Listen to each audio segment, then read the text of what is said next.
If you're thinking about buying an electric snowblower, or you have bought an electric snowblower like I have, you need to know these tips. And the reason why is because it can do more than they advertised. You just need a few tips and instructions what to do when you're in thicker snow and deeper snow than what's advertised for the products. Hopefully you will find these tips helpful and valuable. Try them out.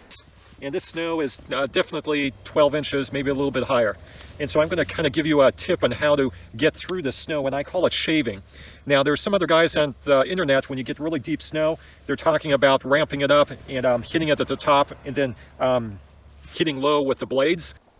The gentleman in the image above is cutting through 16 to 21 inches of snow. Go watch his video. He does a great job of describing his technique. I'll put the link to his video in my description.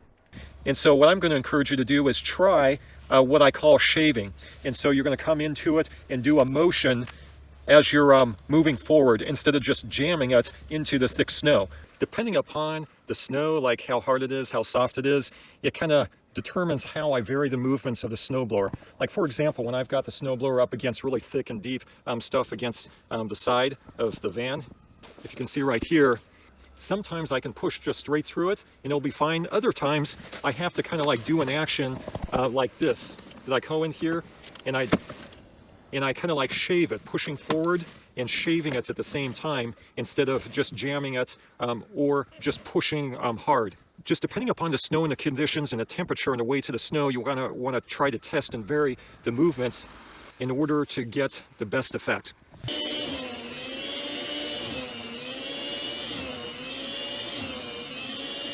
Now for a quick commercial before I finish the last few tips.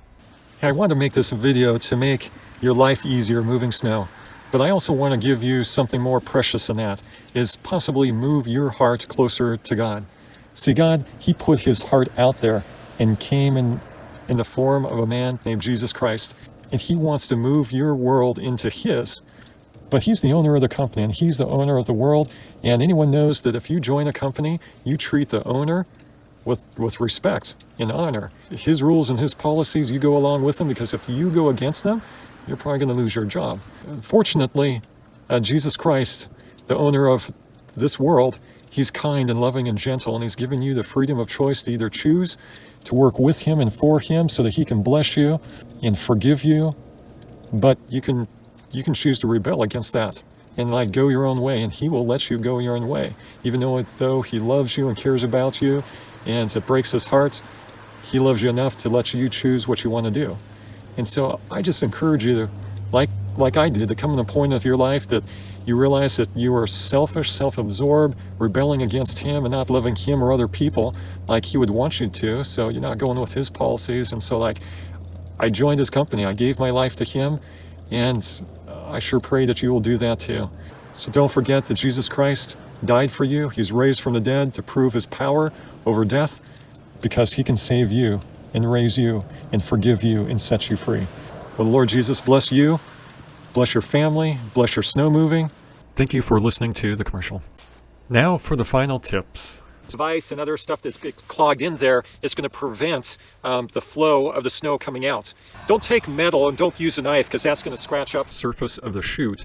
And when the surface is not smooth, then slushy ice is able to bond and build up in those. So what you can do is you can take either wood or plastic and scrape those pieces of ice and built up snow in there in order so that the snow will flow out of the chute better. I haven't tried it, but if you used wax or cooking spray from the kitchen and spray in their chute, it might prevent the ice from building up, like I was experiencing when I was trying to move really slushy snow.